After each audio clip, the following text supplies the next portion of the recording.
비욘디 시청자 여러분 안녕하십니까? 안과의사 김명준입니다. 또 한 달여 만에 인사드리게 되었는데요. 시청자 여러분들 무더운 여름에 건강하신지요? 오늘 또 특별한 게스트 한 분을 모셨습니다. 네, 여기 이 자리 스튜디오에 계신데요. 네, 안녕하세요. 네, 안녕하세요. 예, 소개 말씀 부탁드리겠습니다. 네, 안녕하세요. 비욘디 채널 구독자 여러분 반갑습니다. 저는 단국대학교에서 근무하고 있는 조헌국이라고 합니다. 반갑습니다. 네, 조헌국 교수님 모셨는데요. 지금 과학교육과에 계시고요. 네. 그다음에 AI 융합교육 전공을 지금 전공 네, 학생들을 지금 교육을 하고 계시는데 어떤 과인가요?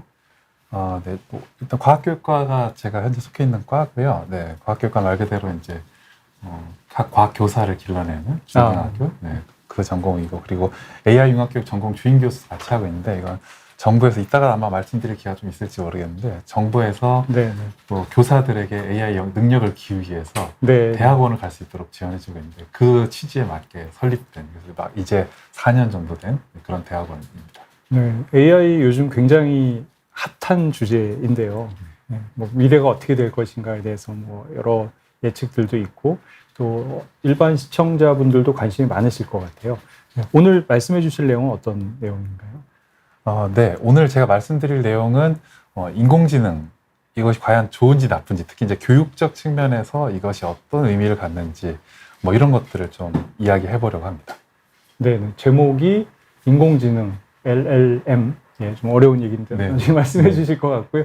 교육 혁신의 게임 체인저인가, 인류의 대재앙인가, 제목이 그렇네요. 네, 뭐 없어질 수 있는 직업 중에 의사도 있긴 합니다. 앞으로 AI로 인해서 없어질 직업들이 예측이 있는데 그 중에 의사도 있어서 저도 좀 뭐 살짝 걱정되긴 합니다만, 뭐 저희 세대에 일어날 일은 아닐 수도 있겠다라는 생각도 하긴 하고요. 근데 오늘 그 말씀해 주실 내용 굉장히 기대가 많이 됩니다. 네. 준비해 주신 내용 소개해 주시죠. 네, 그러면 시작하도록 하겠습니다. 제가 오늘 말씀드릴 주제는 인공지능이고요. 인공지능 하면 사실은 굉장히 다양한 것들이 있습니다. 이제 그 중에서 특별히 LLM이라고 하는 것들을 이야기할 거고요. 이제 잠시 뒤에 LLM이 뭔지 말씀드리려고 하고, 말씀드린 것처럼 이게 교육에서도 굉장히 큰 관심을 끌고 있거든요. 네. 그래서 많은 분들이 이 인공지능을 이용해서 새로운 것들이 가능할 거라는 기대감도 있고, 동시에 이게 어떤 말씀하신 것처럼 직업을 대체하거나, 뭐 심지어 교사도 그런 불안이 있습니다. 이게 앞으로 발전하면 교사의 직업을 대체하는 게 아니냐. 교사가 대체된다면 그 얘기는 거꾸로 학생도 대체될 수 있거든요. 네네.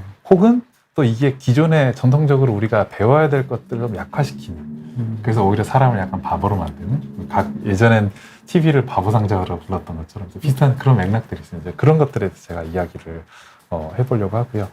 아마 제가 처음 또 나왔기 때문에 제 소개를 아까 말씀해 주셨지만 간단히 뭐 말씀드린다면, 저는 물리교육 전공을 했고요. 그 이후에 사실은 뭐 여러 가지 또 인생의 우여곡절이 있었지만 프로그래머로도 일을 했었고, 그 이후에 이제 2018년부터 사실은 교육에서 딥러닝이나 머신러닝을 어떻게 쓸 수 있는지 뭐 그런 것들을 쭉 연구했고요. 최근에는 교육과정 아마 바뀐 거, 여기 학부모님들 아마 계실지 모르겠는데 뭐 그런 것들도 저희가 다뤘었고, 그 다음에 과기정통부를 중심으로 해서 하는 뭐 과학기술 기본계획이라든지 여러 가지 국가 정책들 뭐 이런 것들에 쭉 참여해 왔습니다. 그런 여러 가지들 경험을 통해서 제가 생각하고 고민했던 것들을 오늘 말씀드리려고 하고요. 먼저 LLM이 약자는 라지 랭귀지 모델인데요. 뭐 이거 번역하기에 따라 조금 차이가 있는데 저는 그냥 거대 언어 모델이라고 보통 부릅니다. 이 거대 언어 모델이라고 하는 것은 이제 말 그대로 사이즈가 크다는 얘기거든요. 얼마나 크냐? 그럼 여기서 이제 보통 수십억 개, 뭐 수조 개, 뭐 이 정도를 파라미터, 이 인공지능을 구성하는 그 기본적인 어떤 값이라고 불러야 될까요? 네, 그 값들의 개수가 그렇게 많다는 겁니다. 그렇게 사이즈가 큰 인공지능 모델을 거대 언어 모델이라고 하고요. 이 언어 모델의 기본은 사실은 이 신경과학과, 여기 선생님 계시지만 저보다 훨씬 더 잘 아시지만 이 뇌를 구성하는 뉴런으로부터 출발됩니다. 이제 아래쪽 하단에 왼쪽에 그림 보시면 이렇게 뉴런의 가장 기본적인 모습, 물론 뉴런은 굉장히 여러 가지 모습들이 있지만 그중에 보통 많이 소개되는 모습이 이 모습이고요. 이 덴드라이트라고 된 부분이 뿌리처럼 생겼는데 이 부분을 통해서 보통 신호가 들어옵니다. 그리고 이 엑손을 통해서 이 전이 두 개의 막 사이의 전이를 바꾸면서 그게 이제 전기적 신호로 전달이 되는데, 우리가 자극을 받으면 결국은 뇌로 신호가 전달되기 때문에 이 손이 터치되고 있구나 이런 것들을 알잖아요. 이제 근데 꼭 이걸 느끼지 못할 때도 있죠. 그건 일종의 역치라고 불러서 통과를 시킬 수도 있고 안 시킬 수도 있고 그런 것들인데 이 똑같은 구조를 오른쪽에 보시면 퍼셉트론이라는 게 굉장히 흡사하게 구성되어 있습니다. 여기 보면 x1, x2, 그다음 점점점에서 xn까지 있는데 이게 입력하는 값들 왼쪽 그림하고 비교하자면 덴드라이트의 끝부분들의 그 가지 개수라고 생각하시면 될 것 같아요. 그러면은 이 여러 가지를 통해서 들어온 신호를 합쳐서 그러면 전달을 할지 말지 이걸 결정하는 게 가운데 부분에 있는 액티베이션 펑션, 이 활성화 함수라고 부릅니다. 아까 말씀드렸던 이 막 전이를 시킬지 말지. 그러니까 저는 학교 다닐 때 역치라고 배웠었거든요. 네. 제가 맞나요? 트레시홀드. 네, 트레시홀드. 우리말로 역치라고 쓰는데 그 역치를 조정하는 거라고 보시면 되겠습니다. 이게 한 개의 뉴런을 그대로 이제 영감을 받아서 모사해서 만든 거고 이거를 뇌에서 여러 개의 뭐 정확하게 개수는 뭐 아마 책들마다 제가 보는 것마다 개수가 다르더라고요. 근데 대략 10,000개는 1,000억 개까지 보는데 이거를 합치면 뇌가 되듯이 이 퍼셉트론을 여러 층으로 겹겹이 쌓은 것 그게 이제 이 딥러닝 모델 보통 딥러닝 이렇게 부르는 것의 기본이다. 이제 이렇게 생각하시면 될 것 같습니다. 이 거대 언어 모델은 아주 최근에 사실은 만들어진 이제 사용되는 용어입니다. 타임라인을 제가 하나 가져왔는데요. 보시면 2018년부터 시작이 되죠. 이게 이제 거대 언어 모델의 본격적인 이 시작이라고 보시면 좋겠습니다. 지금 현재 많은 분들이 쓰고 계시는 챗GPT라고 부르는 오픈 AI라는 그 마이크로소프트가 지분 50% 가량 가지고 있는 회사에서 만들고 있는데 이 아이러니하게도 이 경쟁자인 구글에서 사실은 이 모든 기본 폼을 다 만들었습니다. 그 모델을 트랜스포머라고 부르거든요. 그게 이제 2018년에 처음 등장했고요. 이 트랜스포머 전체 중에서 이 앞부분 뒤에 바로 설명드릴 텐데 앞부분 앞부분에 신경 쓴 게 이제 구글이고요. 뒷부분을 신경 쓴 게 이제 오픈 AI입니다. 그러니까 결국 구글이 다 만들고 판도 다 깔았지만 지금 현재 시장에서 가장 앞서가고 있는 건 이제 오픈 AI다 이렇게 말씀드릴 수 있겠고요. 여러 가지 복잡한 구조가 있는데 가장 간단하게 설명드리면 트랜스포머는 인코더랑 디코더 여러 개가 합쳐진 구조입니다. 인코더는 쉽게 말하면 그 컴퓨터가 알아들을 수 있게 언어를 숫자로 바꾸는 거라고 생각하시면 될 것 같아요. 예를 들면 I like science라고 부른다면 이거를 숫자로 바꿀 수 있겠죠. I는 0, like는 1, 그다음에 science는 2라고 부를 수 있겠죠. 근데 반대로 0, 1, 2라는 숫자를 다시 글자로 바꾸면 그게 이제 I like science가 되겠죠. 그다음에 만약에 뭐 스페니쉬나 아니면 포르투기스 이런 또 다른 번역기가 있다면 그 0, 1, 2를 그에 맞는 걸로 다시 바꿀 수 있겠죠. 그래서 숫자를 다시 글자로 바꾸는 걸 디코더라고 부릅니다. 그래서 여러 개의 인코더와 여러 개의 디코더가 합쳐진 이 구조를 트랜스포머라고 부르고요. 이 앞부분, 인코더 부분에 집중해서 개발했던 게 구글에서 만든 버트였고요. 그 다음에 오픈 AI는 이 숫자를 다시 글자로 바꾸는 이쪽에 사실은 핵심을 뒀던 겁니다. 그러니까 뭐 요약하자면 요약과 글자의 내용들을 잘 추출해내는 게 구글의 강점이고요. 만들어진 걸 가지고 새로운 언어를 만들어내는 것 자체는 오픈 AI 모델이 훨씬 강점이 있다 이렇게 말씀드릴 수 있겠습니다. 요즘 이제 해외에 가면은 사실 저 번역기를 많이 쓰더라고요. 네. 그런데 예전에는 번역기 굉장히 답답하고 조금 이게 소통이 잘 안 되는 느낌이 있어서 거의 그냥 단어만 번역했었는데 지금은 꽤 문장을 잘 번역을 해주더라고요. 아, 예, 맞습니다. 네. 그래서 사실 제가 중국에 최근에 청두에 갔었는데 특급 호텔도 이상하게 영어가 안 되고 네네. 중국 직원들이 바로 그냥 번역기를 꺼내서 저랑 소통을 하는데 꽤 그냥 자연스럽게 됐었어요. 네네. 그래서 놀랍다. 기술의 발전에 놀랍다 그랬었죠. 꼬부기님 질문 주셨는데 요즘 인공지능 교과서로 바꾼다는 말이 많더라고요. AI 교과서를 쓰면 아이들의 학업 능력이 떨어지지는 않을까요? 생각이 궁금하다고 하셨네요.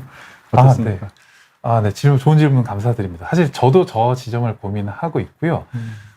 그래서 어떻게 제 강연자를 다 미리 예측을 하셨는지 모르겠는데 사실 오늘 중요하게 말씀드릴 부분 중에 한 부분이 바로 이 부분입니다. 네. 저 부분에 대해서는 사실 양쪽 측면이 다 있습니다. 그리고 정확하게 말하면 아무도 모른다가 현재 정답입니다. 네. 그래서 저 부분을 연구해야 된다가 사실은 오늘 제 핵심적인 주장이었습니다. 저기에 대한 연구와 앞으로 실제로 벌어진 일들을 좀 봐야 된다.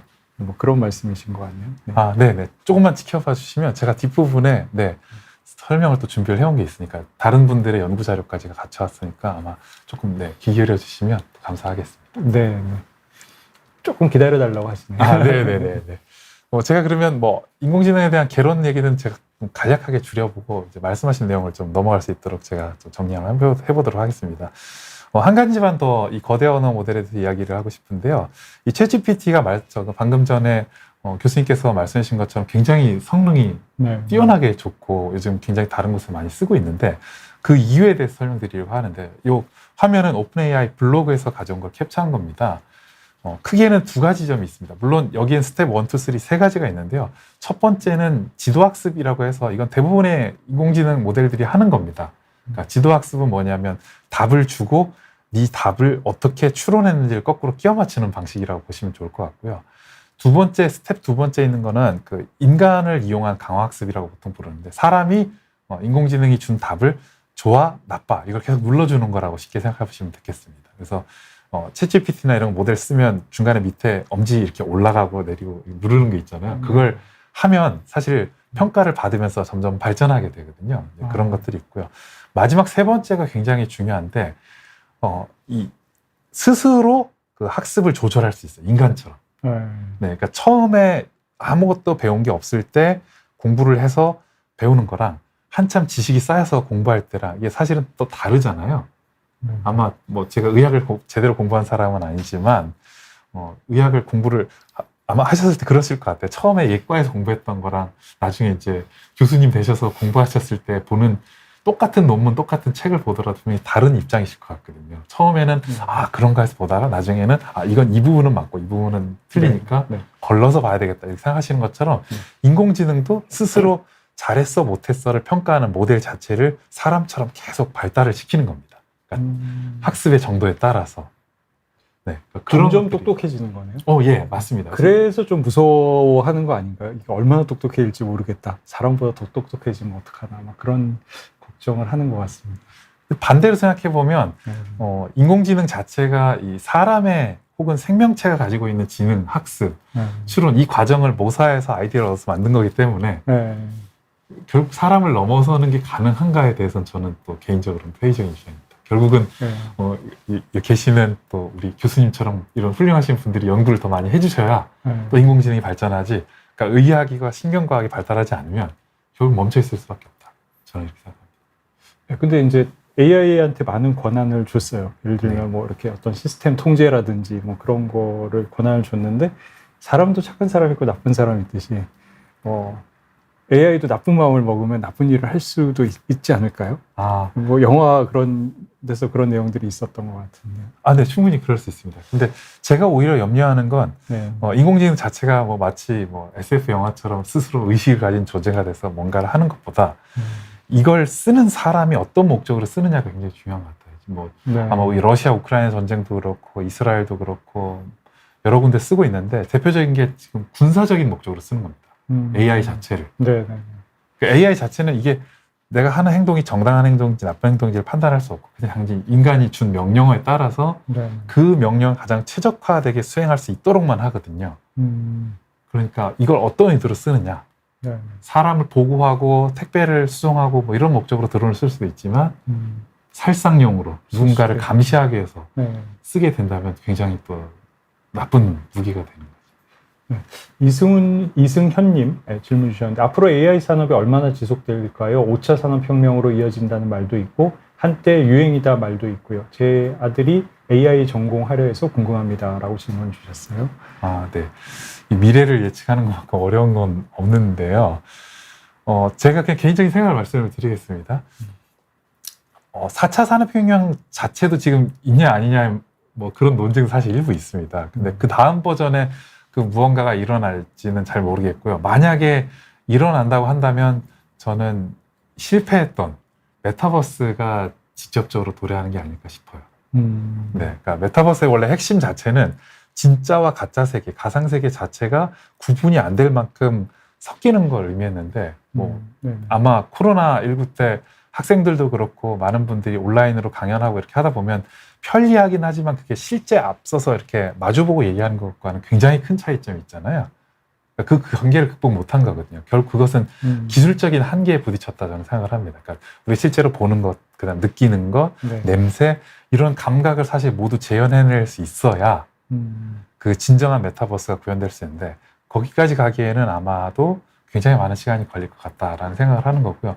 그리고 AI 산업이 얼마나 지속될 수 있을지는 얼마나 빨리 이 수익을 낼 수 있느냐에 저는 관건이 있다고 봅니다. 네. 그러니까 지금 현재 아마 혹시 뭐 저기 엔비디아 주식 같은 거 가지고 계실지 모르겠는데 출렁출렁 하잖아요. 이제 거기에 많은 것들은 결국에는 과연 지금 기대감 때문에 그렇게 굉장히 비싼 PER을 받아서 가고 있는데 실제 수익이 안 나기 시작하면 더 이상 투자를 안 할 거거든요.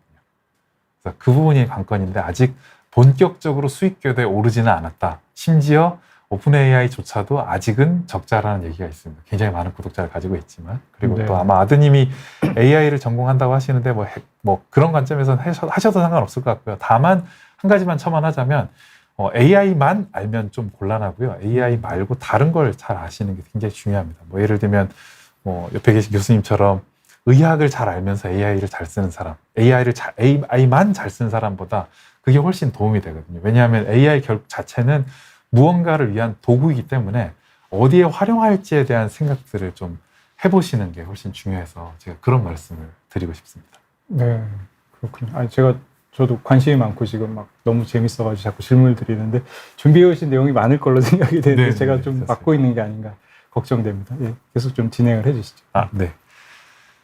아까 사이즈 얘기를 했었는데요. 그래서 LLM 자체는 이미 인간의 뇌 뉴런 사이즈보다 훨씬 크다. 이렇게 말씀드릴 수 있겠습니다. 슬라이드 제가 이렇게 선을 그어놨잖아요. 이 선보다 위쪽이 다 인간보다 이미 파라미터 숫자가 많은 겁니다. 그러니까 지금 있는 GPT-4 같은 경우는 추정만 하는데 뭐 사실은 수천억 개 이상 이미 이렇게 도달한다. 이렇게 생각하고 있고요.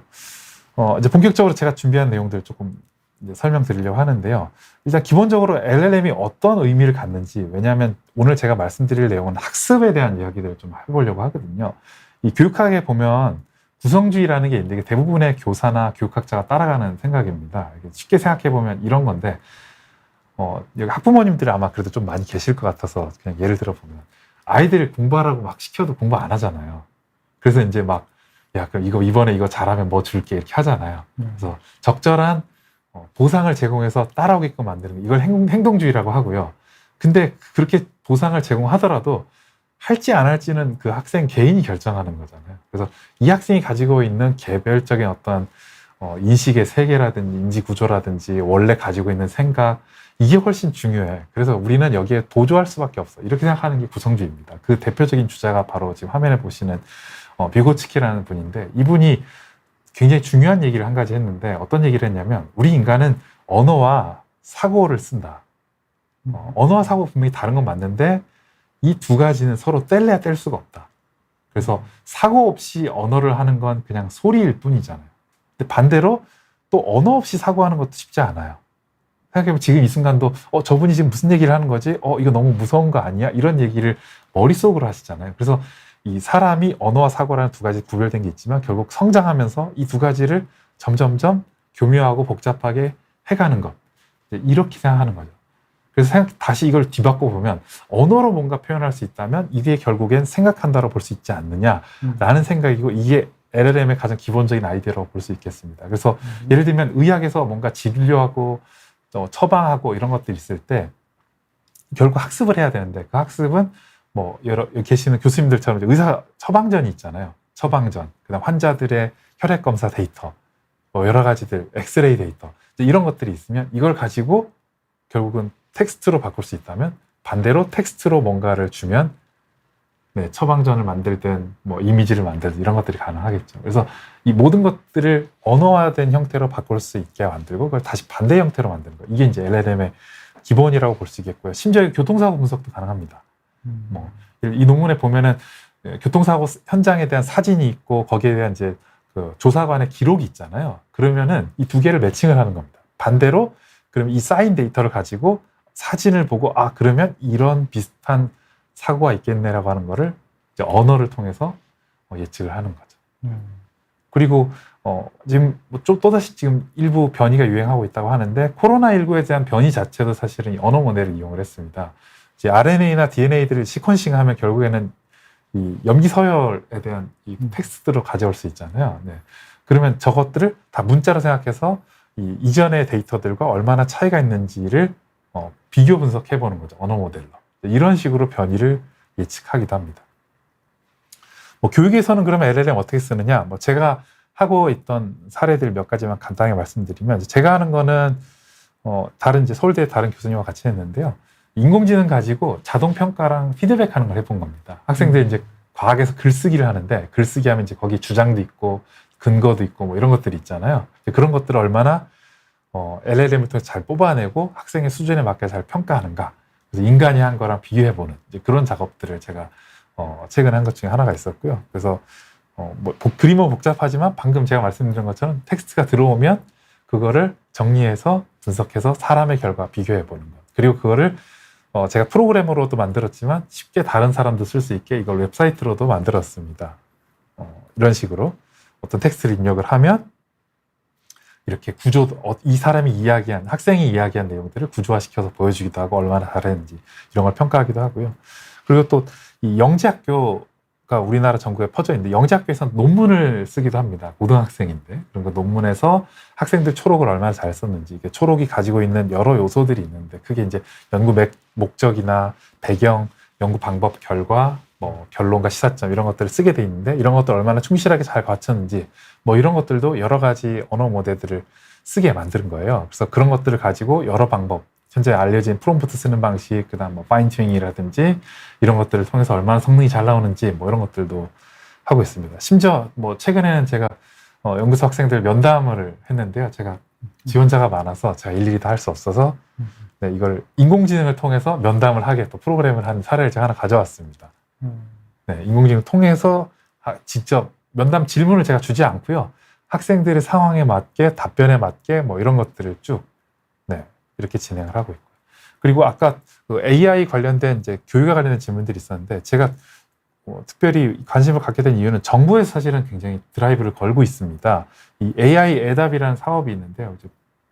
이 사업은 교사의 인공지능, 그다음 디지털 활용 능력을 키우기 위해서 추진되는 사업인데, 이 사업 보시면 현재 지금 벌써 3단계까지 왔는데요. 정부에서 사업단을 꾸려서 예비교사, 그러니까 대학생, 사범대 학생들이 되겠죠. 그다음에 현직 교사, 그리고 심지어 교수님들까지 인공지능이 앞으로 필요하니까 교육을 하자.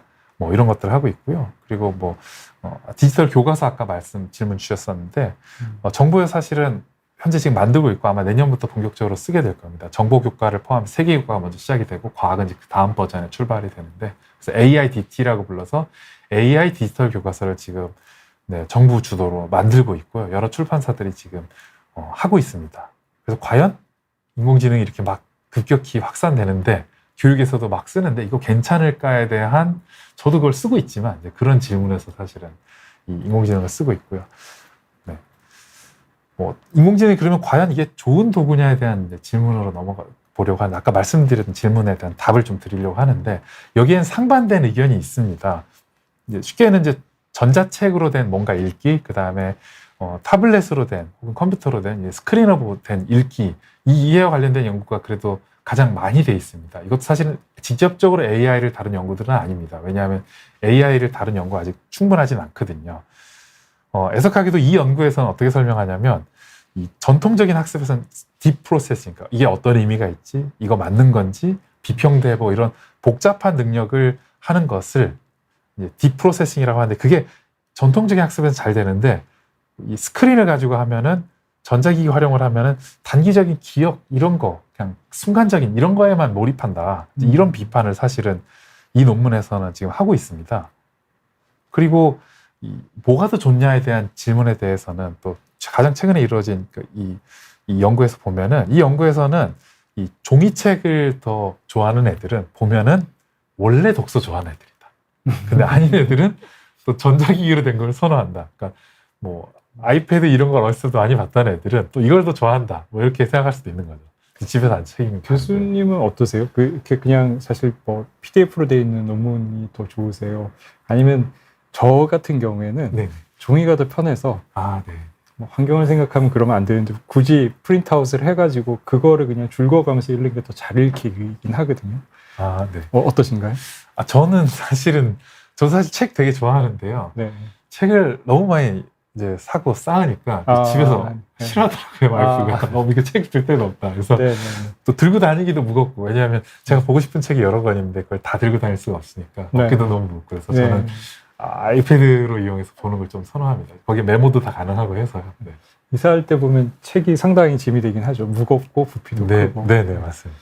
근데 논문 말씀하셔서 그런데 사실 제가 관심 있는 분야 예를 들면 뭐 안과 관련해가지고 논문을 찾고 하는 거는 사실 한계가 있거든요. 그리고 매번 새로 나오는 논문들을 이제 뭐 여러 가지 데이터베이스로 검색을 해가지고 찾고 이제 거기서 필요한 것들을 추출을 해가지고 읽어보고 하는데 챗GPT에 물어보면은 거기에 있는 논문들의 내용들을 상당히 정리를 해가지고 그냥 네. 정리된 지식을 요약을 해서 이렇게 딱 의견을 주니까 그걸 보면은 사실은 뭐 그 시간 절약이라든지 그런 면에서 또 정보를 습득하는 면에서는 상당히 도움이 된다고 느끼는 경우들이 있거든요. 그러니까 뭐 그 관심 있는 논문들 특정 주제에 대해서 조금 이렇게 빠르게 검색을 하고 거기에 대한 것들을 정리를 해주는 능력은 뛰어난 게 아닌가라는 생각을 하고요. 또 뭐 네, 논문을 쓸 때도 사실은 도움을 받아서 이게 기계가 쓴 AI가 쓴 논문인지 아니면 실제로 쓴 건지에 대해서도 검증이 앞으로 필요하다. 뭐 그런 얘기도 하시는 분도 봤는데 뭐 어떻습니까? 네, 실제로 최근에 이제 저널들 저도 서미션 하는데 이제 외국 저널들 우리나라 저널들은 잘 모르겠습니다. 그 국제 저널들 같은 경우는 이거 제너레이티브 AI로 한 건지 아닌지를 응답하게 했어요. 그 얘기는 무슨 뜻이냐면 네네. 이걸 생성형 인공지능으로 만들었는지를 판단할 수 없다는 뜻이기도 합니다. 그냥 네. 본인이 그냥 디클레어 하는 대로 믿어주게 돼 있나요? 이걸 썼냐 안 썼냐를? 이걸 그러니까 디텍트하는 뭐 앱이나 AI들이 또 따로 있긴 한데요. 그게 네. 정확하지 않습니다. 왜냐하면 이게 뭐 AI가 쓴다고 해서 특별히 새로운 단어를 쓰는 건 아니거든요. 물론 그 계산한 알고리즘이 있긴 한데 네. 사람도 그렇게 쓸 수 있는 거거든요. 그렇죠. 그리고 혹은 특정 개인의 스타일들을 모방해서 쓰게 할 수도 있어요. 네. 말투가 좀 딱딱하면 너 좀 말이 AI 같은데 뭐 그런 얘기를 네, 하기도 네. 하죠. 네. 네. 그래서 아니면 제가 쓴 짧은 글 하나를 주면서 야, 이 스타일로 글을 써줘라고 하면 또 그게 맞춰 써주거든요. 그러니까 이게 구별이 안 되는 구별을 할 수가 없습니다. 사진 같은 경우는 이제 거기에 이제 워터마크가 들어가기 때문에 알 수가 있는데 네. 사실 텍스트는 현재로서 불가능합니다. 네. 알겠습니다. 네. 어쨌든 도움이 되는 건 맞습니다. 네. 네. 교수님 질문 주신 것도 이제 뒤에는 나오는 내용하고 관련이 있는데요. 네. 그러면 이게 과연 좋냐 나쁘냐라고 하는 것 자체가 사실은 단순히 이걸 종이로 주느냐 AI로 주느냐 뭐 스크린으로 주느냐 그 자체가 아니라 그 가지고 있는 개인의 인식과 능력하고 결부된다는 게 굉장히 중요한 포인트거든요. 그래서 뭐 예를 들면 모니터로 보는 건 단지 책 보는 거랑 좀 다르죠. 왜냐하면 여기저기 사이트를 링크를 하고 들어가고 약간 비선형적인 방식들로 있는데 이럴 때는 오히려 또 인공지능 혹은 뭐 그런 정보 파악 능력이 굉장히 중요하기도 합니다. 네, 그러니까 그런 것들을 보여주는 논문이 이제 요 다음 논문인데요. 그래서 그런 능력들이 있는 학생한테는 디지털 읽기가 굉장히 도움이 되고 그렇지 않으면 오히려 반대가 될 수 있다. 이런 얘기들을 하는 거고요. 그리고 또 이 AI가 표현력이나 창의성, 저는 그림 잘 못 그립니다만 이제 AI 그림 그리는 걸 좀 많이 쓰거든요. 근데 이런 것들 할 때 보면은 굉장히 잘해요. 그리고 또 제가 쉽게 어떤 작업들을 할 수 있게도 해주고요. 근데 이게 어떤 개인이 가진 능력하고도 결부된다라고 보는 겁니다. 그리고 오히려 너무 뛰어난 학생들은 이거 별론데 이렇게 생각하기도 한다고 하고. 네. 네. 아마 교수님께서 의학과 관련된 질문들을 이제 몇 가지 던지시면 아직은 수준이 안 되네. 분명히 이렇게 생각하시는 게 있을 겁니다. 저도 제 전공 분야나 이런 것들 물어보면 이런 것까지 하네 했다가 아직은 아니네 이렇게 하는 경우들도 있거든요. 네네. 그런 부분들이 있죠. 네. 그래서 결국은 그냥 쉽게 생각해보면 이런 말씀 들으시면서 이런 생각하실 것 같아요. 그럼 AI 쓰라는 거야 말라는 거야. 근데 되게 성능은 잘 나오는데 이렇게 생각하시는데 저는 쓰는 것 자체는 앞으로 막을 수 없고 그렇게 갈 수밖에 없다고 보는데 중요한 점은 그럼에도 불구하고 AI가 할 수 있는 걸 내가 할 수 있어야 된다. 왜냐하면 그래야 얘가 잘했는지 못했는지를 판단할 수 있으니까. 그러니까 제가 의학 AI를 하나 가지고 있다고 해서 교수님 하시는 일을 절대 대신할 수 없거든요. 왜냐하면 저는 그게 맞는지 틀린지 몰라요. 제가 안과 전공도 아니고 제가 공부를 한다고 해서 아마 평생 공부해도 교수님 쫓아갈 수가 없을 겁니다. 네. 아니요. 네. 네네. 그렇죠. 질문 또 있는데 이승현님 질문 주셨는데요. 앞으로 AI가 산업에 적용되려면 각 분야 전문가가 AI를 학습하는 게 좋나요? 아니면 AI 전문가와 산업 전문가가 협업을 하는 게 좋나요? 아까 뭐 말씀하신 내용이랑 비슷할 것 같아요. 뭐 어떻게 보면 의학에서도 AI를 활용을 할 수 있는데, 그러면은, 의사들이 그러면 AI로 공부를 해야 되냐? 뭐 이런 질문도 있을 수도 있고요. 네. 어떻습니까? 저는 모든 사람이 AI를 할 필요는 없다고 생각을 하고요. 이제 다만, AI를 쓰는 게 분명히 도움이 되는 영역이 있고, 분명히 도움이 될 거라고 생각은 합니다. 뭐, 예를 들면, 의학 분야에서 특히 이제, 여러 분야들 많은데, 의공학이라든지, 그러니까 새로운 뭐 재생의라든지, 재활이라든지, 혹은 진단이라든지, 새로운 뭐 제약이나 치료제 이런 걸 만들 때 분명히 AI의 도움을 받거든요. 그런데 모든 걸 AI로 대신할 수는 없어요. 실제 실험 자체는 결국은 누군가가 해야 되니까. 환자를 진료하는 거라든지. 뭐, 그거는 그대로 가더라도 이 접목되면 굉장히 도움될 수 있는 게 많다. 그래서 AI 분야와 다른 분야가 협업하는 건 굉장히 많은 시너지가 나고 있고, 실제로 지금 그런 쪽에 굉장히 많은 예산과 뭐 많은 것들이 몰리고 있습니다. 그런데 단지 그것에 그치지 않고 사실 상대 분야를 이해하는 게 훨씬 도움이 되거든요. 그러니까 AI만 하는 사람과 혹은 의사가 둘이 만나면 새로운 뭔가를 할 수 있어요. 근데 뭐 이 의사가 AI 분야를 좀 이해를 하시면 이런 거는 이런 걸로 접근할 수 있지 않나? 이게 과연 맞는 모델인가요? 이걸 판단할 수 있기 때문에 훨씬 정교하고 그 다음에 AI 전문가에게 이 정교한 그 다음에 세련된 좀 더 많은 주문을 할 수 있게 되는 거죠. 교사도 마찬가지입니다. AI를 아는 교사면 이런 건 이런 문제가 발생될 수 있는데 이런 건 이렇게 걸러주세요 라든지 이런 건 이렇게 AI에서 그렇게 접근하는 게 맞는데 이렇게 접근하면 교육에 맞지 않습니다 라고 한다든지 그런 좀 판단, 가이드 그런 것들을 주면서 사실은 같이 일을 할 수 있게 되는 거죠. 네, 그렇군요. 네. 재밌습니다. 지금 뭐 말씀해 주신 내용들이 굉장히 좀 생각할 부분도 많고 평소에 궁금하게 생각했던 것들도 많이 답변을 해주시고 계시고요. 실시간으로 지금 질문들이 많이 지금 올라오고 있는데요. 네, 조금 뭐 더 진행해 주시고 질문도 답변해 주시면 좋을 것 같습니다. 보시면 이 그림이 AI로 만든 거거든요. 제가 강연 제목 주고 그 다음에 이걸 가지고 이제 생성형 AI로 한번 슬라이드 4개를 만들어 봤어요. 표지로 쓸까 하다가 표지로 쓰진 않았는데 보시면 굉장히 그럴듯하게 이제 AI와 뭔가 첨단적인 느낌이 나게. 저는 이걸 만들 수 없지만. 네. 뭔가 멋있어 보이네요. 네. 그렇죠. 이런 것들이 가능하다고 하는 거죠. 근데 이걸 디자인 전문가가 쓰는 거랑 제가 쓰는 거는 분명히 차이가 있을 거다. 똑같은 도구이지만. 네. 왜냐하면 저는 디자인에 대한 판단 능력이 아무래도 전문가보다 낮으니까. 네. 그리고 이 인공지능을 그럼 과연 쓰라는 거냐 말라는 거냐에 대했을 때 저는 이제 이 연구가 되게 중요한 시사점을 준다고 보는데 인공지능을 활용하면 결국 개인이 내가 잘하고 있어라고 하는 어떤 그런 느낌 혹은 창의성에 영향을 주고 그게 학습 성과에 영향을 미친다 이런 방식으로 전개가 되는 것 같아요. 그러니까 이게 다이렉트로 영향을 주는 게 아니라 우리를 구성하는 우리가 학습을 생각할 때 구성하는 되게 다양한 요소들이 있는데 그것과 영향을 주고 그게 다시 또 어떤 무언가에 영향을 준다. 반대로 생각해보면 인공지능이라고 하는 게 모든 학생에게 꼭 도움이 되지는 않을 거다라고 하는 그런 이야기로 말씀드릴 수 있겠습니다. 그 결과적으로는 어떻게 상호작용하는가가 인공지능을 어떻게 쓰는지, 어떻게 인식하는지, 어떻게 내가 전문성을 가지고 있는지가 굉장히 중요하다. 이렇게 말씀드릴 수 있겠습니다. 네, 그 목소리 관련된 질문들이 많이 있는데요. 네네. 지금 보니까 뭐 전화가 왔는데 아무 말도 안 하는데 그때 목소리를 따서 보이스 피싱 범죄에 쓴다는 뭐 그런 말씀도 해주셨고요. 네네, 맞습니다. 그리고 가수들 목소리를 따서 다른 가수의 노래를 커버하는 기술이 있는데 뭐 규제가 필요할 것 같다. 뭐 예술가들의 아이덴티티를 침범당하는 게 아닌가. 뭐 이런 얘기들을 해주셨어요. 네, 중요한 질문 주셨는데요. 네, 맞습니다. 사실 AI 학습하려면 결국 기존의 데이터가 필요하잖아요. 이 기존의 데이터라고 하는 건 결국 인간이 만들어낸 거거든요. 음성 같은 경우는 뭐 우리가 이렇게 말하는 거 아니면 음성 비서 같은 거 쓰실지 모르겠는데 그것도 사실은 우리 목소리 계속 리스닝 하고 있습니다. 반응을 안 할 뿐이지. 네. 그다음 가수들 같은 경우도 자기 목소리가 결국은 그 사람의 재산이잖아요. 근데 그걸 가지고 학습을 하게 되면 사실은 남의 이 노트와 책들을 다 몰래 베껴서 그냥 공부한 거랑 상관없습니다. 돈 안 주고 서점 가서 책 다 보고 그냥 그 내용 다 외워서 쓰는 거죠. 이제 그렇게 되면 서점에 못 오게 맞겠죠.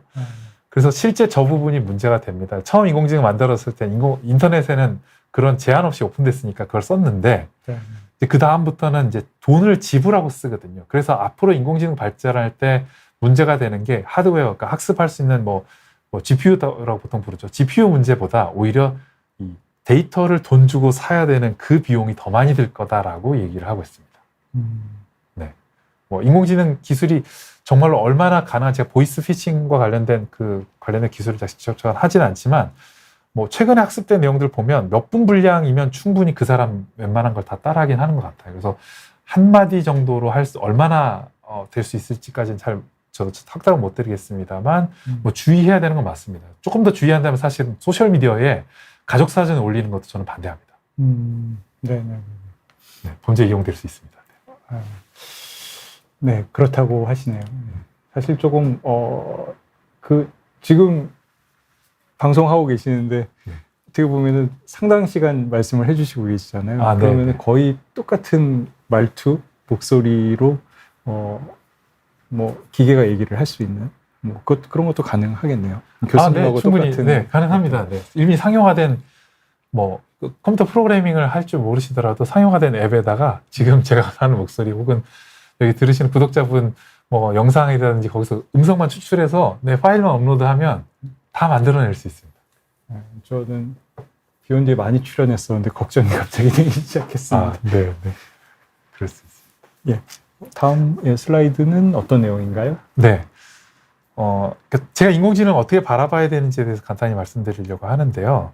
이게 좀 오래된 책이긴 한데, 이 책이 굉장히 커뮤니케이션 분야에서 많이 읽혀지는 책 중에 하나인데, 핵심은 뭐냐면, 우리가 무언가를 대할 때 꼭 사람처럼 대한다는 거예요. 그러니까 제가 옆에 계신 교수님하고 대화할 때랑 컴퓨터로 챗GPT랑 얘기할 때랑 분명히 다르잖아요. 근데 이거를 사람들이 쓰면 쓸수록 챗GPT도 사람 대하듯이 한다는 거예요. 그래서 그런 연구들이 굉장히 많습니다.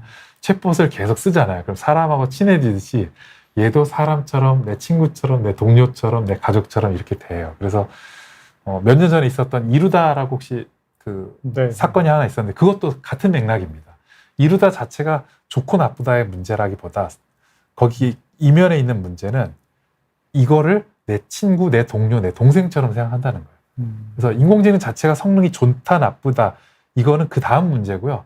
이거를 우리가 어떻게 바라봐야 되는가에 대한 부분이 이미 사람들은 정확도보다는 내가 그걸 어떻게 인식하는가, 각자의 마음이 더 중요하다는 거예요. 그 점이 굉장히 중요하다는 걸 말씀드린 거고요. 뭐 시간이 많지는 않지만 이제 핵심적인 내용을 이제 말씀드려야 될 것 같은데, 그래서 결국 인공지능이 가져온 게 교육에서는 어떤 차이점이 있느냐라고 말씀드리면 저는 연결주의라고 말씀드리고 싶은데, 간단하게 설명드리면 이런 겁니다. 보통 우리가 학습을 한다고 했을 땐 이 뇌에서 일어나는 일만 생각을 하잖아요.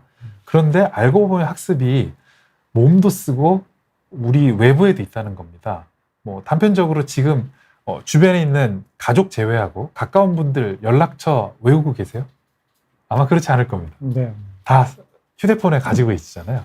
그 휴대폰은 이미 나의 기억이라고 하는 것 일부를 하고 있습니다. 그리고 제가 학교 다닐 때는 공학용 계산기를 썼지만 지금은 지금 가끔 쓰긴 합니다만 오히려 컴퓨터로 씁니다. 그러니까 뭐 미분 방정식이나 이런 것들 앱으로 할 수 있어요. 제가 손으로 풀면 예를 들면 30분 걸릴 걸 집어넣으면 뭐 한 수십 초 정도면 결과를 주는 거죠. 그러면 이건 누가 하는 건가요? 그 앱이 하는 거거든요. 그리고 제가 읽은 논문에 대한 정보, 그 다음에 강연 자료 이런 것들은 또 클라우드에 있고 제 앞에 있는 랩톱에 있습니다. 그러면 이건 어디 있느냐? 분산돼 있다는 거죠. 그래서 이 많은 매체들과 혹은 주변에 있는 다른 사람들, 동료, 그 다음 심지어 내 몸이라든지 이런 기기들이 다 연결된 모든 것들을 학습의 총칭으로 봐야 된다라고 하는 게 연결주의고요. 인공지능도 사실 그런 의미라고 보는 겁니다. 그러니까 기존에 있던 인터넷이나 구글을 쓰는 것과 차이점은 뭐냐? 그건 이제 내가 물어보면 아무 답을 안 해. 그러니까 답을 하지만 인간처럼 소통이 되지 않지만 얘는 의사소통을 할 수 있다는 거. 그래서 마치 또 다른 동료 하나를 데리고 다니는 이제 그런 효과라고 볼 수 있겠습니다. 마치 우리 말처럼 알아듣고 소통한다는 거죠. 그 아이언맨 같은 거 보면 자비스라는 이제 인공지능이 등장하잖아요. 그때 보면 끊임없이 소통하면서 이 토니 스타크는 이제 그 자기 할 일을 하고 이 자비스는 자비스대로 일을 하면서 두 개 시너지를 내잖아요. 그러면서 이제 뭐라고 설명하냐면 이 수트, 이 아이언맨과 나는 한 몸이다. 내가 바로 아이언맨이야. 이런 얘기를 하잖아요. 그래서 앞으로의 학습은 그런 거다. 그래서 인공지능이 좋을까요, 나쁠까요는 분명 양면이 다 있지만 인공지능과 인간이 협업해서 이것이 하나의 새로운 학습에 대한 주체가 되는 것으로서 변화되는 것이 앞으로의 교육의 핵심이다 라고 저는 오늘 제가 말씀드릴 가장 중요한 내용 그렇게 말씀드리고 싶습니다. 네. 조금 많은 얘기가 있을 것 같아요. 지금 아까 슬라이드 한 장으로 보여주셨지만 근데 앞으로 이제 어떻게 될지 걱정도 많고 요약을 해보면 걱정도 많고 또 기대도 많지만 네. 어쨌거나 가야 될 방향인 거는 맞을 것 같고요. 네. 근데 앞으로 이제 어떻게 인류가 더 발전해 나갈지 발전해 나가는데 어떤 중요한 역할을 할 거라는 생각은 들기는 합니다. 네. 그래서 어쩌면 지금 방금 교수님이 주신 말씀처럼 그러면은 우린 뭐 해야 되지? 이제 이 생각을 하시게 될 것 같아요. 그래서 인공지능이 다 할 수 있으니까 아무것도 안 해도 되냐? 그렇지 않다라고 제가 아까 말씀드린 것처럼 그렇게 말씀드리고 싶은데요. 옛날에, 그러니까 벌써 1, 2년밖에 안 지났는데 옛날이라고 불러야 될 것 같은데 세종대왕이 맥북 던진 사건 이런 것들이 있었잖아요. 네. 근데 지금은 그렇게 대답을 안 하죠. 이 거짓 정보 생성 문제가 굉장히 빠르게 사실 극복되고 있습니다. 그리고 또 작년 3월 무렵에 샘 알트만이 이 ABC랑 단독 인터뷰를 한 게 있는데 거기서도 보시면은 허위 정보 문제가 있습니다라고 지적하고 있어요. 그러면 인공지능 자체가 원래 완전 무결하지 않다라고 하는 거를 이해하셔야 돼요. 이거는 인공지능 자체의 결함도 있지만 인간이 가진 결함도 있어요. 왜냐하면 인간이 가진 데이터로 학습을 했기 때문에 불완전한 인간이 만들어 놓은 그 무언가를 아무리 잘 학습해봤자 완전할 수가 없거든요. 그러니까 우리가 아무리 좋은 걸 만들어도 그렇게 될 수 없다라고 하는 거. 그리고 얘도 틀릴 수 있다라는 걸 생각해야 된다는 거고요. 그리고 테슬라 이 자율주행 같은 경우 가끔씩 사고도 있지만 저 손잡이 안 하려고 저렇게 매달아 놓기도 한다고 하는데 이 결국은 이 풀 셀프 드라이빙이 완전히 열리지 못하는 이유는 책임의 문제입니다. 그러니까 인간은 책임을 지지만 인공지능은 책임을 지지 않아요. 의사결정도 할 수 있고 다 할 수 있어요. 결국 그 책임은 내가 져야 되기 때문에 어떠한 무언가가 나온다 하더라도 여전히 우리가 해야 되는 그 직업과 많은 것들은 필요하다라고 하는 겁니다. 그래서 제가 아까도 말씀드렸지만 의사가 AI를 쓰는 것과 의학적 지식이 전혀 없는 AI를 쓰는 사람이 동일한 AI를 쓰더라도 다를 수밖에 없다. 왜냐하면 주는 결과가 똑같더라도. 그러니까 전문가는 그걸 옳은지 그른지 판단하고 쓸 수 있지만 저는 그럴 능력이 없거든요. 그러니까 잘못하면 맹신할 수 있는, 그러니까 이게 일종의 가스라이팅이 될 수 있는 거죠. 그러니까 그럼 오히려 더 위험해지는 겁니다. 그러니까 마치 무당이나 이런 것들 쫓아가는 그런 상황이, 미신을 쫓아가는 그런 상황이 되는 거죠. 거의 이제 마치 이제 제가 준비된 내용들을 이제 일부 건너뛰긴 했습니다만 이런 고민을 해보실 것 같아요. 이 오른쪽에 보시는 이분은 로버트 스턴버그라고 해서요, 창의성의 아주 유명한 대가입니다. 미국의 심리학자인데 이분이 이제 이 논문을 하나 최근에 내셨는데 AI가 미래 인간의 창의성이나 지능을 넘어서지 않을까? 그러면서 염려하지 마라. 이미 이루어지고 있다. 이제 이런 논문을 썼거든요. 이게 바로 지난달에 나온 논문입니다. 논문 제목이 바로 이렇게 나와 있습니다. AI가 이미 넘어서고 있다. 이미 인간의 수준에 왔다.